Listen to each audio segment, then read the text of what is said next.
creative entrepreneurs, people who make money online, what are some of the biggest mistakes they make with their money? Hello and welcome to the second episode of our three-parter with Sam Uwins, the creator accountant. For every pound you're earning, you're giving 80% away. In this episode, we're going to get into accountancy advice for anybody setting up their business in any sector. Barber shops or other small businesses, they're actually better off working 4 days a week rather than 5 days a week. You have to give all of that fifth day's profit to HMRCs. Schools, colleges, universities, they don't teach you any of this stuff. I think maybe the government like it that way. Hope you love it and I hope you get a lot from it. And thanks again for Starbox Accountancy for sponsoring this episode.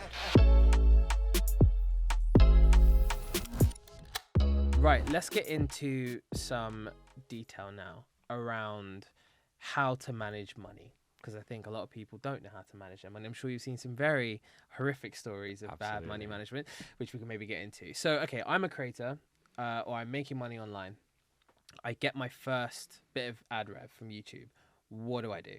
Yeah, really good question. Obviously, a conversation I've had, hundreds of times over the last few years. So the first things first is, sit down and try and understand what the right business structure for you is. So there's a number of options out there. You can operate as a sole trader, which is just you as an individual registering for taxes and registering your business with HMRC, and you would be paying taxes as Jordan Schwarzenberger. That's option one, the simplest, lowest cost, but there can be some downsides as well. The biggest one being, as you and the business are not separate, if anything kind of goes wrong within the business, all of your personal wealth is effectively kind of there as collateral as well. So in an extreme circumstance, if somebody were to sue the business of Jordan Schwarzenberger, they would be suing as you as well. So your house, your car, your jewelry.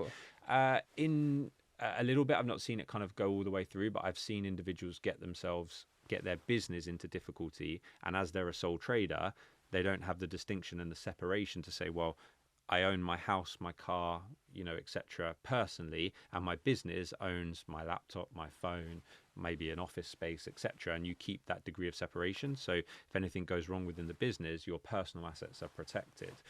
So that's one of the downsides of being a sole trader, but it's low cost. There's loads of help online, and actually you can fill out your self-assessment tax return yourself. I like to think, if anybody puts in a fair few, hours, they can give it a go. I said tax law is very, very complicated. You're never really going to know everything, but there's loads of help and support out there to be able to do a sole trader self-assessment on your own. Obviously, the next one is you can operate as a limited company. So a limited company is a separate legal entity, as we refer to it, from you as an individual, and that's going back to that point of separation. You can own the company, but the company can own assets, and that company is, you've got to think of it as almost as a separate person. It can outlive you. It can be owned by somebody else in the future. And that gives you that protection. It's also taxed slightly differently. And also you can in that kind of structure, you can have multiple owners, multiple directors. And let's say I go down the line, I say, cool, sole trader makes sense. Let's get going. And things start to go well for me. Let's say I start making more money now. And I'm like, well, okay, that maybe, grand a month is turned into 10K a month and I'm making more meaningful money. What then do I do? Yeah, absolutely. So one of the things you've got to keep an eye on is whether you need to register for VAT. So obviously at the moment in the UK, the threshold for registering for VAT is £85,000 of taxable turnover in a 12-month period. And lots of people don't keep an eye on that. Business takes off really quickly. You have one viral video and all of a sudden you're getting approached by major brands for big money. Your ad revenue is increasing significantly. So it's very easy to be trundling along at, a couple of £1,000s a month. And then all of a sudden, boom, one video goes viral. And actually you've got to start thinking about, well, should I still be a sole trader or should I now be a limited company? Do I need to be VAT registered?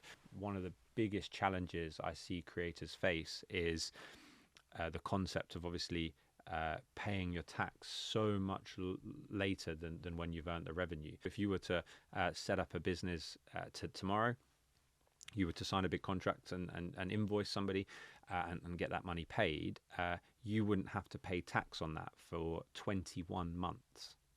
So that would be rolling forwards into kind of summer 2025. So actually, as a young creator, you have to be disciplined enough to say, wow, I've got this money in the bank. I don't owe any tax for nearly 2 years, but I have to put it Don't spend aside it. and don't Don't spend it spend because it. it's not your money. And we encourage all of our clients, whether it's via a tool that one of the challenger banks provides, or whether it's maybe a little bit more manual, of having a current account and maybe a VAT account or a tax account, or just a deposit account, especially with interest rates obviously going up at the moment. It's quite good to be putting your money in the correct kind of bank accounts, but coming up with a process that works for you is the most important thing. But making sure that you're putting money aside for future tax liabilities, and like I say, separating the funds that are there for you to be able to spend, and funds that ultimately aren't yours. VAT doesn't have a huge impact. It doesn't really come at a significant cost, other than an administration cost of having to prepare and file VAT returns every couple of months. But actually, for consumer driven businesses or B2C businesses, VAT can have a huge impact, and we see this with a lot of kind of trades people, whereby they're actually really reluctant to hit the £85,000 threshold to become registered, because at that point they have to charge VAT to all of their customers. So I always use the example, if I'm a plumber and somebody's got a leaking tap, well, actually, if they phone up two plumbers, one is VAT registered and one isn't, and one says they both quote you £100, the one that isn't VAT registered gets to keep the whole £100. The one that is VAT registered has to give nearly £17 of that to HMRC. Yeah. So it actually becomes anti-competitive to become VAT registered. So the government are trying to tackle it at the moment, maybe think about reducing the thresholds, but there is actually a lot of small businesses artificially capping their revenue because they don't want to have to charge their consumer customers an extra 20% to earn the same amount of money. We see it as well in places like barber shops or other small businesses, where they're actually better off working 4 days a week rather than 5 days a week, because actually by the time you've worked that fifth day, you've had to register for VAT. You have to give all of that fifth day's profits or revenues to HMRC. So you say, I might as well work 4 days, and because I'm going to earn the same amount of money and have a day off. One other tip I always give to kind of influencers and creators is thinking about different currencies. So obviously creators generate a lot of revenue in US dollars. So whether that's on YouTube, whether that's on TikTok, whether that's on other platforms, a lot of advertising and marketing dollars are set up in money is set up in dollars. So ultimately the supply chain is dollar driven. But actually, as a UK business or a UK creator, receiving US dollars into a GBP or pound denominated bank account is bad business, because one, the bank give you a really poor exchange rate, and two, they actually charge you fees for receiving a foreign currency unsolicited into a UK bank account. So I always recommend to my clients is to set up a US dollar account here in the UK. You don't have to have an American bank for that. Your high street bank will be able to give you a US dollar bank account. Make sure your AdSense account or your platforms are linked to the US dollar account. You receive 100% of the revenue into US dollars, and then you can choose at what point you exchange that into pounds, and you can maybe keep an eye on the exchange rates, wait till it moves in your favor. That's a small tip, but actually for the larger creators, makes a massive difference, right? It can make somewhere between 1.5% to 2% difference, which Wow. you think if If you're you're in earning the millions, right? if you're earning 100k a month through ad rev, over a year, that's $25,000. That's a member of staff that So you're you just could giving away. potentially be paying for. Just giving away, just gone. Interesting. So, how would you explain tax in the UK to me? yeah, I suppose, yes. I mean, first of all, it's very complicated, and that's why you have professionals such as us, and you actually have professionals in different areas of tax as well to focus on those particular areas. And our job as a professional accountant is to make sure we can get the best overall tax result for the client within all the rules and regulations. Our job is to understand the rules, understand the regulations, but make sure we are setting up business structures or advising the client how to operate within the rules in the most efficient way possible. We have a progressive tax system whereby you'll pay more the more you earn. What are those rates? So currently, as an individual, you'll pay 20% if you earn just under £50,000. You'll earn 40% if you earn between 50 and £100,000. There's then this kind of trap, as I'll call it, between 100 and 125,000 pounds, where you're effectively paying 60% tax. Now that's not a rate of tax that you will find advertised by HMRC anywhere, but it's the impact of you losing your personal allowance, which is that £12,500 you can earn tax free. You lose it after 100k. So if between 100 and 125, I got done with this when I was at YMU, right? So I remember randomly, I think it was like maybe my second year. If you get a bonus or something. Yeah, it tipped it, and then my tax rate changed, and I was like, wait, I've got less money. Why? Exactly. So in an extreme example, between 100 and 125k, you can be paying 60% tax, 2% national insurance. You could then be paying, say, student loan repayments at 9%. So we're already up to 71%. And then you could also, when you earn over £100,000, or one of the two parents earns over £100,000, you lose your right to the 30 hours free childcare that you get for 3-year-olds. So obviously at the moment, if between 3 and the age where they go to school, you get 30 hours a week free childcare. Whereas actually if one parent earns over 100k, you lose that entitlement. So if you add the effective cost of that for 1 or 2 or 3 children, I've seen effective tax rates reach kind of up around 80%. So for every pound you're earning, you're giving 80% away in lost. How is that tenable? It, like I said, and that's why they don't advertise it or talk about it too much. That's our job, to educate clients. And obviously there is things you can do about it. You know, if you put some of that money into a pension, or instead of taking it as kind of income or as salary or profit, you can help reduce your income in order to kind of keep below some of those thresholds. And then the highest rate of tax currently in the UK, formally, is 40. Yeah, we're not far off. Is 45% plus the national insurance. And that's over 100. Is that over 125? It's over 125k now. Yeah, it was 150. This video is sponsored by Starbox Accountants, one of the leading digital entrepreneurship focused accountancy firms in the country. Starbox looked after some of the biggest creators, helping them across various different services, from tax planning to bookkeeping and literally everything in between. As I would say, all of the boring stuff, but very important to get that right, and Starbox will cover you. So if you want to know more, go to starbox.co.uk to find out. Can you just explain a little bit as to why it is, in many ways, not for everyone, way more beneficial from a tax perspective to have your own company? Yeah, for sure. So the gap has actually been closed significantly relatively recently, but if we rewind 6 or 12 months, and it had been like that for a while, if you have your own company, as we were saying earlier, separate legal entities, it has its own taxes that it's responsible for. So it pays tax under a completely different tax regimes. It pays corporation tax rather than income tax. And the rate of corporation tax for the last 10 years or so has been 19%. And that doesn't matter whether you earn £1,000 profit or whether you earn £1 million profit. You will pay a flat 19% on everything. That's corporation tax. Corporation tax. The rate has, as of April, actually just increased to 25%. So that's quite a significant increase. But what that means is you can shelter some of your profits and some of your income at lower rates of tax. So if you're earning £500,000 a year, you're now going to pay 25% tax on that, on everything, whereas as we were just talking about, you could be paying 45% plus national insurance if you were a sole trader. Now that's not the whole story. It's not a like for like comparison. You're not comparing apples with apples looking at it that way, but it gives you flexibility. You can pay the 25% corporation tax, and then you could choose to control your own personal income. You can choose how much you take as a salary and dividend from your business.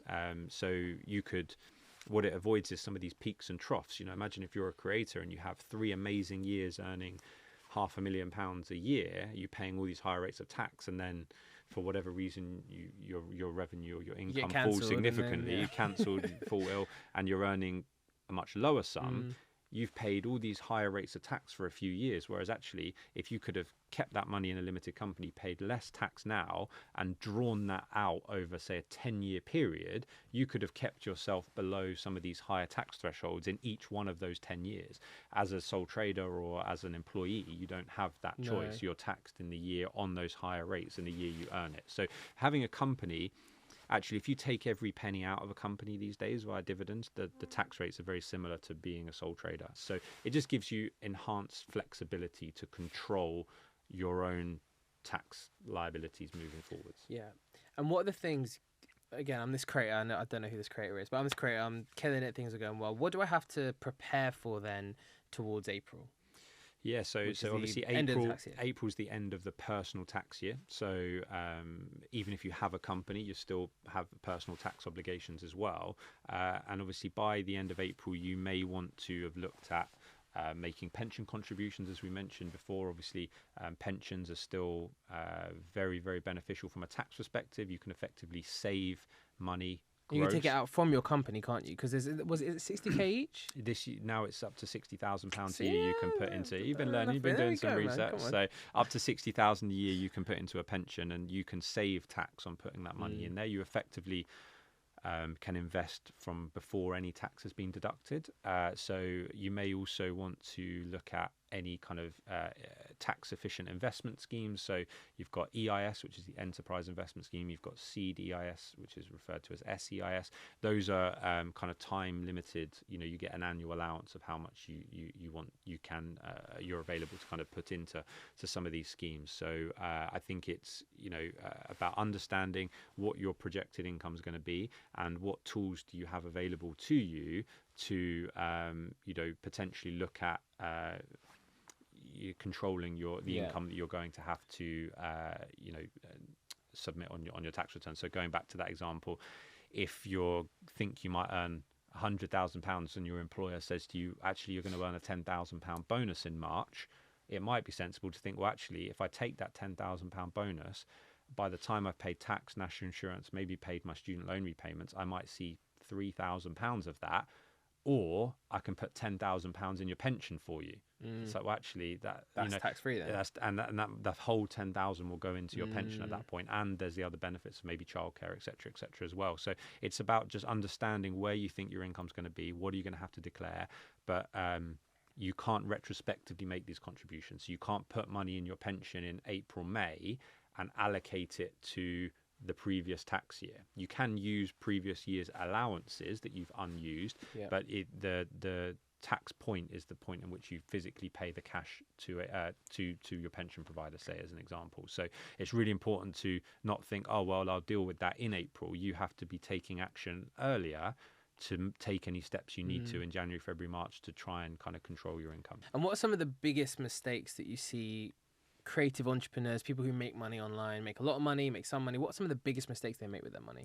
For sure. I think there's sometimes a false confidence that this might last forever. It's like, I've had 3 good years. This is never going to stop. I'm going to be earning like this for the rest of my life. And therefore, they have significant lifestyle creep, whether it's cars, jewelry, renting expensive properties in London, super expensive holidays. And they've told themselves that this is like a salary, it's never going to end. And for some people, unfortunately, it does. And therefore, you've got high lifestyle costs, low income, and any savings that you may have had get eaten into really, really quickly.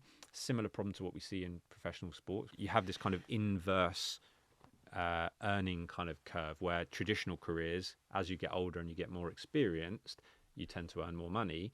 In sports, media, and entertainment, it can quite often be the opposite. You can be earning the most money the earliest in your career because the older you get, sometimes you become less relevant, there's less people consuming your content, and therefore your earning potential is less. So it's all about, I always say to people, kind of make hay whilst the sun shines. Let's put money away for a rainy day whilst you're earning good money now, almost in kind of a quasi kind of pension, savings vehicle of some sort, so that you don't feel like you have to keep uploading content or generating content if you don't want to, or if you find yourself in a position whereby you can't generate the revenue that you used to earn, you've put money aside, whether it's in property or stocks and shares or other assets, or maybe it's build your own businesses. And I know you and I share our view on that, whereby if you're a creator or young kind of entrepreneurs making money online, diversify whilst you're hot and whilst you can.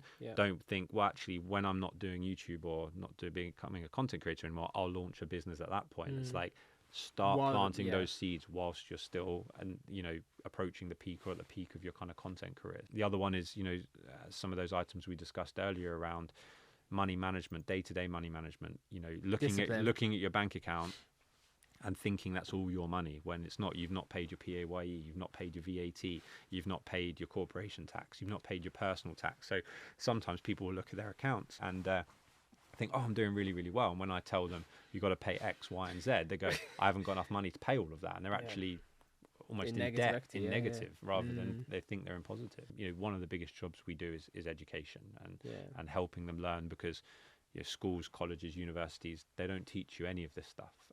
You kind of got to go and fend for yourself. And I don't know, maybe I'm cynical, but I think maybe the government like it that way, that you know, Yeah, people you don't know come out what? super You know what? I educated didn't. because- Listen. I'm a very conspiratorial individual, but I hadn't even thought about that one. Yeah, But that's actually a pretty good point. they like Maybe, people spending their money because Yeah. it keeps the economy moving, right? yeah, and actually, if everyone knew was so super prudent and smart about their money, then actually, yeah, there'd be a lot less. And also, you know, I'm sure a lot of money is made through bad money management and through, you know, people not looking after their sure. tax money and everything else. And if that dried up because people are smarter, then you never know. maybe, who knows, eh? Maybe. That was great. Thank you so much again to Sam for sharing so much wisdom and insight. I hope you guys got a ton from it. And if you're looking for more like this, then check out episode 1 and stay tuned for part 3, where we're going to get into all the issues around managing money and finance that you probably didn't get taught at school, but you definitely should have. So make sure to like, comment, share, and subscribe, and we'll see you again next week.